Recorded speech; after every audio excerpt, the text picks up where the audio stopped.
ব্যাকরণে যত চ্যাপ্টার আছে সবচেয়ে কারক হচ্ছে সহজ। ব্যাকরণে যত টপিক আছে সবচেয়ে কারক সহজ। অর্ধেক শেষ করে দিয়েছি, আর বাকি অর্ধেকটা 3 মিনিট লাগবে, শেষ হয়ে যাবে। কারকের বিশ্লেষণ কি? ক্রি যোগ নক। কারক শব্দের বিশ্লেষণ ক্রি যোগ নক। ক্রি শব্দের অর্থ কি? ক্রিয়া। নক শব্দের অর্থ কি? সম্পর্ক। ক্রি শব্দের অর্থ ক্রিয়া, নক শব্দের অর্থ সম্পর্ক। কারক শব্দের অর্থ কি? ক্রিয়ার সাথে সম্পর্কযুক্ত পদকে বলা হয় কারক। দেখেন, ক্রিয়ার সাথে সম্পর্কযুক্ত পদকে বলা হয় কারক। কারক শব্দটির বিশ্লেষণ কি? কারক শব্দটির বিশ্লেষণ হচ্ছে ক্রি যোগ নক। ক্রি যোগ নক। ক্রি মানে ক্রিয়া, নক মানে সম্পর্ক। কারক শব্দের অর্থ ক্রিয়ার সম্পর্ক বা ক্রিয়ার সাথে সম্পর্ক। ক্রিয়ার সম্পর্ক বা ক্রিয়ার সাথে সম্পর্ক। তো সঙ্গে বলা হচ্ছে ক্রিয়ার সাথে সম্পর্কযুক্ত পদকে বলা হয় কারক। ক্রিয়ার সাথে সম্পর্কযুক্ত পদকে বলা হয় কারক। আর আরেকটি প্রশ্ন হলো, কারক ব্যাকরণের কোন অংশে আলোচিত হয়? কারক ব্যাকরণের কোন অংশে আলোচিত হয়? লেখেন শব্দ বা কি? রূপতত্ত্ব। কারক ব্যাকরণের কোন অংশে আলোচিত হয়? এর উত্তর কি? শব্দ বা রূপতত্ত্বে।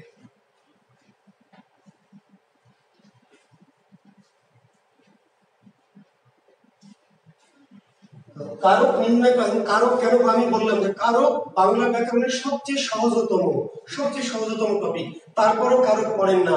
5 বছর ধরে পড়ছেন, 9, 10 এ পড়েছেন, অ্যাডমিশনে পড়েছেন, ইন্টারে পড়ছেন, বিসিএস এ পড়ছেন, তারপরে ওই যে 5-7 বছর কারক পড়ি, তারপরেও কি এরকম করে থাকেন না? মনে আছে তোরে কারক, তোরে আজও কি চিনতে পারলাম না। কেন হয়? কারণ কারক কেমনে নির্ণয় করতে হয় জীবনেও শিখেননি। কারক পড়েছেন। কারক পড়ার বিষয় না ভাই, কারক কি শেখার বিষয়। শিখেন, পড়েছেন। কার পাশায় দাগ, কার নিচে দাগ, অমুকের নিচে হবে না। কারক পড়তে হবে, শিখতে হবে। আপনি যদি সাঁতার পড়েন তাহলে হবে? সাঁতার যদি পড়েন, সামনে 2 হাত 2 হাত, সামনে সামনে সামনে 2 হাত 2 হাত, পিছনে 2 পা 2 পা 2 পা, 2 হাত 2 হাত 2 হাত 2 হাত 2 পা হবে? 5 বছর যদি সাঁতার পড়েন খালি, আর নদীতে যদি ফেলে দেওয়া যায় 5 বছর পরে, সাঁতার কাম হবে? পড়ে কাম হবে? কিছু জিনিস আছে পড়ে হবে না, শিখতে হবে। How to swim, how to ride, পড়ে কাম হবে না। বুঝতে হবে। কারক নির্ণয় করতে হলে কি লাগবে? দুটো জিনিস লাগবে, ভালো করে শুনেন। যে আচ্ছা, আপনারা যেটা করেন কারক নির্ণয় কেন ভুল করেন সেটা শুনে নেন, তাহলে জিন্দেগিতে বলবেন কেন ভুল করেন। ভুল করেন এই জন্য যে আপনি কার পাছায় দাগ, কার পাছায় দাগ মানে কার নিচে দাগ, এটি কি দেখেন, হবে না। কার নিচে দাগ এটি পরে দেখবেন। কার নিচে দাগ এটি দেখতে হবে পরে, আগে দেখতে হবে ক্রিয়া। আর বলে কার নিচে দাগ এটি কারক না। কার নিচে দাগ এটি কারক না। কারক কি? ক্রিয়ার সাথে এই পদের সম্পর্ক। ভালো করে বলেন, বলছি আবার, কার নিচে দাগ এই পদটি কারক নয় ভাই। কারকটা কি? এই পদটার সাথে ক্রিয়াপদের কি সম্পর্ক, রিলেশন। তো যতক্ষণ আপনি রিলেশন, আপনি তো ক্রিয়া দেখেনই না, ক্রিয়ার দিকে তাকান, কারক এখানে তাকান কি কার পাছায় দাগ, হবে না, কাম হবে না। আমি আচ্ছা, কারক লেখেন। কারক হচ্ছে 6 প্রকার। কারক কয় প্রকার?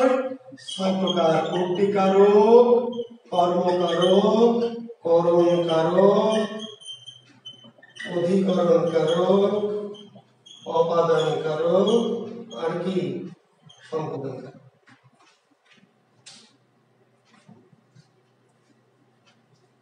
হ্যাঁ, অনেকে টের পায়নি, ঠিকই বলেছে আমার ফারুক, অনেকে টের পায়নি। টের পাবে না তো, বেটাদের গন্ডারের চামড়া, ওরা তো ক্লাস করে না। কোন দিকে চিন্তা করে? খালাতো বোনের চিন্তা করে খালি।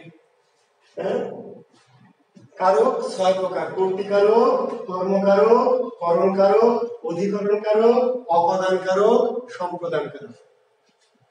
এর মধ্যে আধুনিক ব্যাকরণে বলা হয় কারক 4 প্রকার। কারক প্রধানত 4 প্রকার। কারক প্রধানত যদি বলে 4 প্রকার। কি কি? কর্তৃ, কর্ম, করণ, অধিকরণ। আর বাকি দুইটা কারক না, 5টা কারক, হাও কারক। কারক প্রকৃতপক্ষে 4টি: কর্তৃ, কর্ম, করণ আর অধিকরণ। বুঝতে পারলেন? আর অপাদান কারকটা কি? অধিকরণের বাচ্চা, বাচ্চা কারক। এটা কোনো অপাদান আলাদা কোনো কারক না, অধিকরণ কারকের একটা অংশ বা পার্ট। আর সম্পাদন কোনো কারকই না, কর্ম কারকের অংশ সম্পাদন। আধুনিক ব্যাকরণের সম্পাদন কারককে স্বীকার করা হয় না। এবং প্রথম যিনি অস্বীকার করেছেন, এই প্রশ্নটি আসবে অ্যাডমিশন এবং বিসিএস এর অন্যান্য পরীক্ষায়, যে সম্পাদন কারক প্রথম অস্বীকার করেছেন কে, বা সম্পাদন কারক স্বীকার করেন না কে? ভাষাবিদ রবীন্দ্রনাথ ঠাকুর। আশ্চর্য হচ্ছেন? জি, রবীন্দ্রনাথ ঠাকুর অনেক বড় ভাষাবিদ। ভাষাবিদ রবীন্দ্রনাথ ঠাকুর প্রথম বলেছেন সম্পাদন কারক নাই। তো কেন বলেছেন সে ব্যাখ্যা দেব অন্য সময়। তাহলে আবার বলছি, সম্পাদন কারক কোনো কারক না, কোনো কারকই না। আর অপাদান একটা কারক, কিন্তু মূল কারক না, অধিকরণের একটা অংশ বা পাঠ বা বাচ্চা। মূল কারক কয়টা? চারটা: কর্তৃ, কর্ম, করণের অধিকরণ। এর মধ্যে কর্তৃ আর কর্মকারক পড়িয়ে দিয়েছি, করণ আর অধিকরণ পড়াবো, তাহলে কাম শেষ।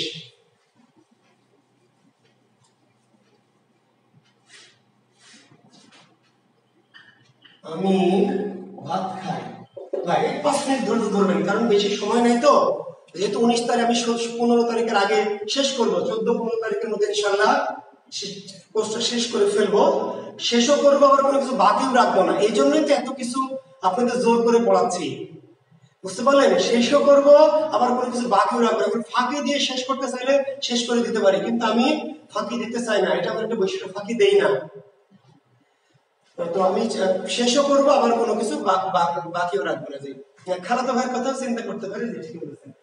এবার মনোযোগ দেন, আর 2-3 মিনিট মনোযোগ দিবেন ভাই। আমি জানি যে আপনার মনোযোগ অনেকেরই বিঘ্নিত হচ্ছে, ক্ষুধা রাখতে পারে অনেকে। তো খাওয়াটা কাজ। আবার বলছে কারক নির্ণয় করতে গেলে ভাই প্রথম কাজ কি আপনার? প্রথম দায়িত্ব কি? ক্রিয়া বের করা। ক্রিয়া। জি, খাওয়াটা কাজ। এবার ক্রিয়া বের করে কারক বের করবেন। খাওয়ার কাজটা করছে কি? আমি। তাহলে আমি কর্তা বা কর্তৃকারক। সিম্পল। কাজ বের করে নিলে কাম শেষ। কাজ বের করতে পারলে কি? কাম শেষ। আর কাজ যদি না বের করতে পারেন, তাহলে কাম অকাম। তাহলে খাওয়াটা কাজ। যে আমি নাকি রহিম খেতে পারে, করিম খেতে পারে, আমি, রহিম, করিম সবাই খেতে পারে। যে বা যারা খাবে, যে বা যারা কাজ করবে, সবাই করবে। আর খাচ্ছি কি? ভাত। তাহলে ভাত কর্ম করে। কারণ আমরা তো জানি না যে পরীক্ষক কোনটার নিচে দাগ দিবে। পরীক্ষক আমার নিচে দাগ দিতে পারে, ভাতের নিচে দাগ দিতে পারে। আমার নিচে দাগ দিলে কাজটা আমি, খাওয়ার কাজটা আমি করছি, আমি কর্তা। আর ভাতের নিচে দাগ দিলে খাওয়ার কাজটা আমি করছি, কিন্তু কি খাচ্ছি? ভাত। তাহলে ক্রিয়ার বিষয় কর্ম। ওকে, আচ্ছা। আমি আরো জটিলে যাব পরে, আগামী দিন। আজকে শুধু সিম্পল বেসিক সূত্রটা বুঝিয়ে রাখছি, আগামী দিন জটিলতে যাব, ভয় পাই না। খাওয়ার কাজটা করছি আমি কর্তা, খাচ্ছি ভাত, কর্ম। এখন বলেন তো, ভাতটা কোথায় খাচ্ছি? কোথায়? ছাদে না ছাদে, না বাগানে, না মাঠে, না দোকানে, না গরুর গাড়িতে? কোথায়? খাওয়ার কাজটা আমি করছি, খাচ্ছি আমি কর্তা, কি খাচ্ছি? ভাত।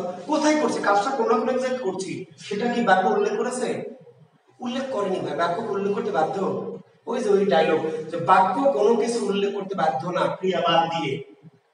ভাতও উল্লেখ করতে বাধ্য না, শুধু বলতে পারতো আমি খাই। আমি উল্লেখ করতে বাধ্য না, শুধু বলতো খাই বা খাও। তো উল্লেখ করেছে, ভাত উল্লেখ করেছে আমি, কিন্তু উল্লেখ করেনি কোথায় খাই। কিন্তু উল্লেখ করতে তো পারতো। উল্লেখ যদি করতো তাহলে আমরা মাইন্ড করতাম? তাহলে উল্লেখ করতে পারতো যে আমি টেবিলে ভাত খাই, আমি সোফায় ভাত খাই, আমি মাদুরে ভাত খাই। তাহলে আমি টেবিলে ভাত খাই, টেবিলে ভাত খাই। কখন খাই? খাওয়ার কাজটা কখন হয়? সকালে, অথবা বিকেলে, অথবা দুপুরে, অথবা রাতে, অথবা সন্ধ্যা। এই যে কাজটা কোথায় হয়, কখন হয়, এর নাম অধিকরণ। কাজটা যে করে সে কর্তা, যা করে, যে কাজটা করে সেটা কর্ম। আর কাজটা কোথায় করে, কখন করে, কোথায় করে, কখন করে।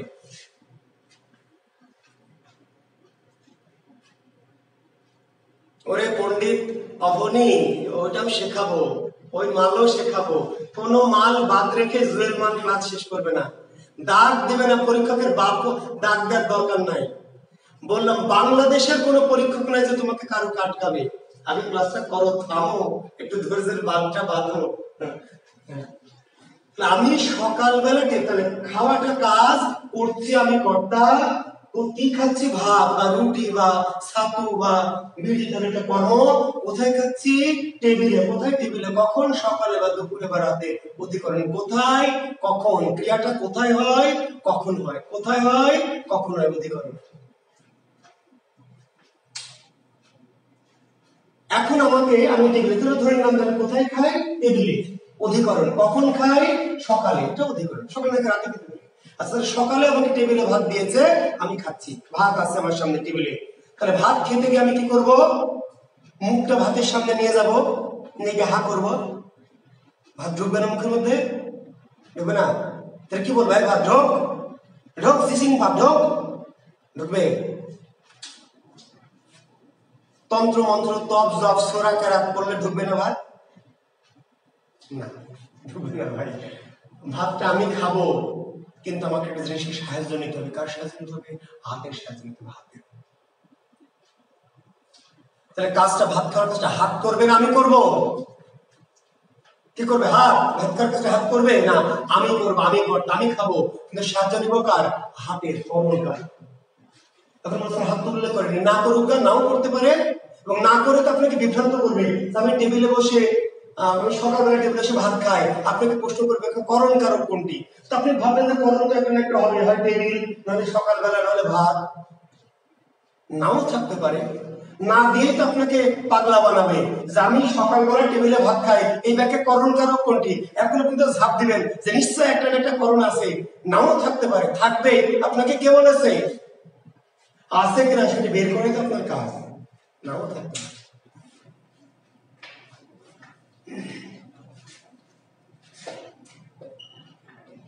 বাঘে মহিষে এক ঘাটে জল খায়। বাঘে মহিষে এক ঘাটে জল খায়। বাঘে মহিষে এক ঘাটে জল খায়। ক্রিয়া কোনটা ভাই? ক্রিয়া।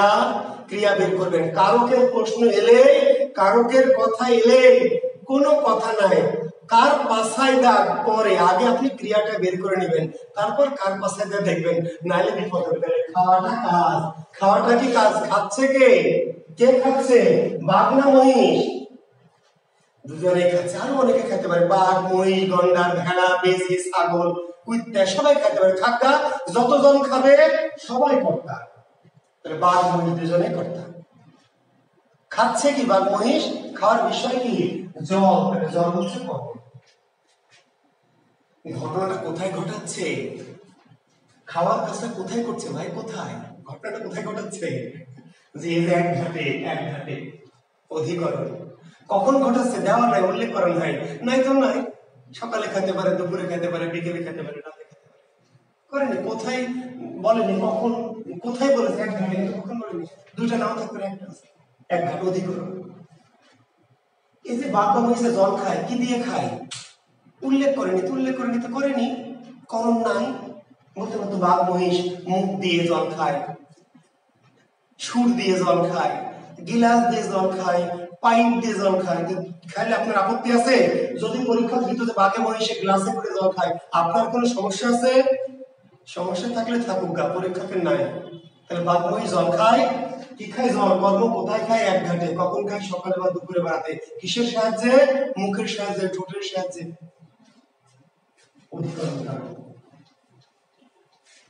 কারক স্রেফ এই একটা মনে আগুন। আচ্ছা, আরেকটু সহজ করে বলি। শেষ শেষ।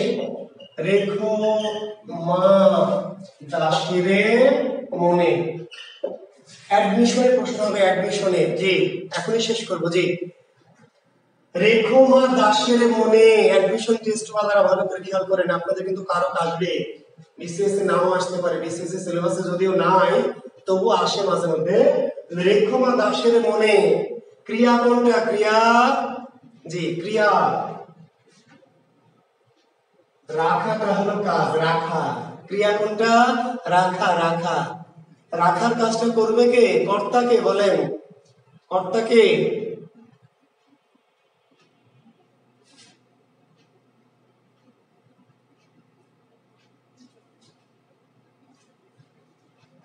রাখা হলো ক্রিয়া, কর্তাকে রাখবে কে? মা। মা রাখবে। মা হচ্ছে কর্তা। মা কাকে রাখবে? দাসকে। দাস হচ্ছে কর্ম।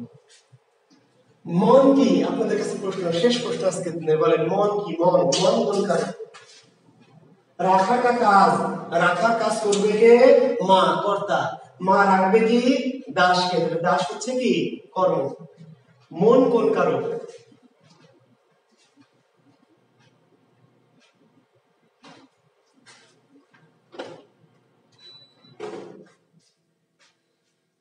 অধিকরণ কারক। থ্যাংক ইউ তুষার, সাবির তুষার। হ্যাঁ, অধিকরণ। মাঝে রাখবে, কোথায় রাখবে? মা কোথায় রাখবে? মনে। মন, মন হচ্ছে অধিকরণ। মন কি রাখবে কোথায়? মা মনে। জি, থ্যাংক ইউ আপনাদের। আমি আবার বলছি, অপাদান কোনো কারক না। আমি বলে দিব, কাম শেষ। বলে দিব, 2 মিনিট, কাম শেষ। সম্পাদান কোনো কারক না, বলে দিব, কাম শেষ। এই 4টি কারক আপনাদেরকে বুঝে বুঝে প্র্যাকটিস করে পড়তে হবে। এখন ধরুন এরকম 1 কোটি উদাহরণ আছে, 1 কোটি উদাহরণকে আমি ক্লাসে করাবো। আমি 5টা, 10টা, 20টা, 50টা, 100, 200 করাবো, কিন্তু আপনাদের কাজ হচ্ছে এই যে আমি মেথডটা দিলাম, মেথড বের করবেন ক্রিয়া। লাস্ট কথা, বের করবেন আগে ক্রিয়া, বের করবেন ক্রিয়া। কাজটা কে করছে, কে বা কারা করছে, যে বা যারা করবে তারা কর্তা। ঠিক আছে? কাজের বিষয়টা কি? বিষয়টা হচ্ছে কি? কর্ম। কোথায় হচ্ছে, কখন হচ্ছে, অধিকরণ। আর কাজটা করতে গিয়ে কর্তা কোনো কিছু সাহায্য নিয়েছে কিনা। জুয়েল কারক লেখে। জুয়েল কি করে? কারক লেখে। জুয়েল কারক লেখে। লেখাটা হচ্ছে ক্রিয়া, লেখাটা ক্রিয়া, তাই না ভাই? লেখার কাজটা করছে কে? জুয়েল। তাহলে জুয়েল হলো কর্তা বা কর্ত্রী। জুয়েল লিখছে কি? কারক। লেখার কাজটা জুয়েল করছে, কথা জুয়েল লিখছে, লেখার বিষয় কি? কারক লিখছে। তাহলে কারক হচ্ছে কর্ম। কোথায় লিখছে? কোথায়? এই যে হোয়াইট বোর্ডে। বোর্ডে, বোর্ডে লেখে। তাহলে বোর্ড হচ্ছে অধিকরণ। কি দিয়ে লেখে? আঙ্গুল দিয়ে না নাক দিয়ে? কলম দিয়ে। তাহলে লেখার কাজটা কলম করে না, জুয়েলই করে। কিন্তু জুয়েল করতে গিয়ে সাহায্য নেয় কার? কলমের। জুয়েল কলম দিয়ে বোর্ডে কারক লেখে। সব কথা বাক্য বলেনি তো, না বললে সব কারক নাই। একটা বাক্যে সব কারক থাকতে হবে তার কোনো মানে নাই, কিন্তু চাইলে কি পরীক্ষক দিতেও পারে, না পারে। দিয়েছে কি না দিয়েছে সেটা বের করাই তো আপনার কাজ। তো প্র্যাকটিস করবেন ভাই একটু বাসায়, যে আপনি পড়বেন না, মেমোরাইজ করবেন না, মুখস্থ করবেন না, বুঝে বুঝে বের করবেন। কারক নির্ণয় করা, কারক পড়া না, কারক কি নির্ণয় করবেন। নির্ণয়। জি, ইব্রাহিম অপাদানে আজকে যাব না ভাইয়া। শিষ্য আমার শিষ্য ইব্রাহিম আজকে যাব না। অপাদানের সম্পদ আমি তো বললাম যে দায়িত্ব আমার, আমি খালি বলে দেবো, কাম শেষ। বলা মাত্র কাম শেষ। আজকে একসাথে করবো। আজকে আপনাদের কাজ হচ্ছে হোমওয়ার্ক। আপনি 4টি কারক, কর্তৃ, কর্ম, করণ আর অধিকরণ। কর্তৃ, কর্ম, করণ আর কি? অধিকরণ। এই 4টা আপনারা একটু প্র্যাকটিস করে দেখবেন। আমি আগামীতে ধরো একটু ঝালাই করবো, প্লাস এদের ভাগ আছে। ভাগ, কোন ধরনের কর্তা, কোন ধরনের কর্ম, কোন ধরনের অধিকরণ, বুঝতে পারলেন? খালি কারক চিনলে হবে না, কি জাতীয় কর্তা, কি জাতীয় কর্ম, কি এগুলো ভাগ আগামী দিন এগুলো। কিন্তু আপনাকে নির্ণয় করাটাকে প্র্যাকটিস করবেন। আপনার কাজ এই 4টি কারক নিজেরা বই পুস্তক দেখে নিজেরা প্র্যাকটিস করবেন। আমি আগামী দিন আরো একটু ডিটেলসে যাব, প্লাস অপাদানের সম্প্রদায়টাকে আলোচনা করবো। তো ঠিক আছে স্যার, আমার উত্তর পাইলাম না। আচ্ছা, আপনার কি প্রশ্ন ছিল সৌরভ মাহাতো? দেখি একটু আপনার যে কি প্রশ্ন ছিল, প্রশ্ন যে কই গেছে আল্লাহ জানে। আচ্ছা জি, আচ্ছা একত্র। ঠিক আছে সৌরভ মাহাতো, এই প্রশ্নের উত্তর পাবেন ভাই, টেনশন করিয়েন না। এক হলো একটা শব্দ, এক। সৌরভ মাহাতো শব্দটা কি? এক ভাই, এক। এর সাথে গতদিন বললাম, দেখের সাথে তা যুক্ত করলে কি? একতা, তাহলে এটা শুদ্ধ। একের সাথে জ যুক্ত করলে কি? ঐক্য, শুদ্ধ। একের সাথে ত্র, একটা প্রত্যয়, ত্র, যেমন তা একটা প্রত্যয়, জ একটা প্রত্যয়, ত্র একটা প্রত্যয়, তাহলে এর সাথে কি? একত্র। এখন একত্রের সাথে আবার ইত প্রত্যয়। ওই যে গাথা, গতদিন যে বললাম সৌরভ গাথা, সৌরভ গাথা গতদিন বলেছি, সৌরভ মোশারফ গাথা, যে এক এর সাথে ত্র একটা প্রত্যয় যুক্ত একত্র হয়েছে, এর পিছনে আবার ইত প্রত্যয় মেরে দিলে হবে না। বুঝলি গাথা? গতদিন বললাম যে একই শব্দের ডাবল প্রত্যয় যুক্ত করা যাবে না। এই এক একটা মূল শব্দ, একের সাথে ত্র একটা প্রত্যয়, ত্র যুক্ত হয়েছে একত্র। এই একত্রের পরে আবার ইত প্রত্যয় মারবি, একই শব্দের সাথে 2বার ডাবল প্রত্যয় যুক্ত করা যাবে না। এটা গতদিন যে ব্যাখ্যা দিলাম রে গাধা, কি করলি, কইছিলি? কাজে এটি ভুল, এই জন্য। জি, স্যার বিসিএস নিয়ে কিভাবে পড়বো এইসব নিয়ে যদি একটু লাইভ করতেন আপনার অভিজ্ঞতা থেকে। জি ফাতেমা আক্তার, আপনি প্রশ্ন বলেন। প্রশ্ন ফাতেমা, প্রশ্ন হাজার হাজার প্রশ্নের ভিড়ে হারিয়ে যায়। এই পাইনি পাইনি না বলে প্রশ্নটা করবেন শেষে। আমি তো বলেছি শেষে প্রশ্ন করলে আমি উত্তর দেওয়ার চেষ্টা করব, কারণ ক্লাসের সময় হাজার হাজার প্রশ্ন করেন, আমি সবকিছু দেখি না, এত দেখতে গেলে ক্লাস নিতে পারবো না। বলেছি প্রশ্ন থাকলে শেষে করবেন। অনাগত দিন ক্রিয়াজাত কিভাবে? ক্রিয়াজাত অনাগত মানে যেটা আসছে, নাহিদুজ্জামান পলাশ, যেটা আসছে। অনাগত মানে যেটা সামনের দিকে কি আসছে, ভবিষ্যতে আসবে, এই জন্য ক্রিয়াজাত। জি তো থ্যাংক ইউ। গ্রাম লোক এক মনে পীযুষ দেখতে ফোনে, বুঝলাম না। জি ওকে, আমি আপনার বাক্য বুঝতে পারছি না। তো thank you, very good, good night, শুভরাত্রি। জি ভালো থাকবেন। আগামী দিন আমরা আগামীকাল ক্লাস নিব, ক্লাস নিশ্চয় আছে আমাদের শিডিউল অনুযায়ী। জি 9টা 15 মিনিট ইনশাআল্লাহ। ভালো থাকবেন, আল্লাহ হাফেজ।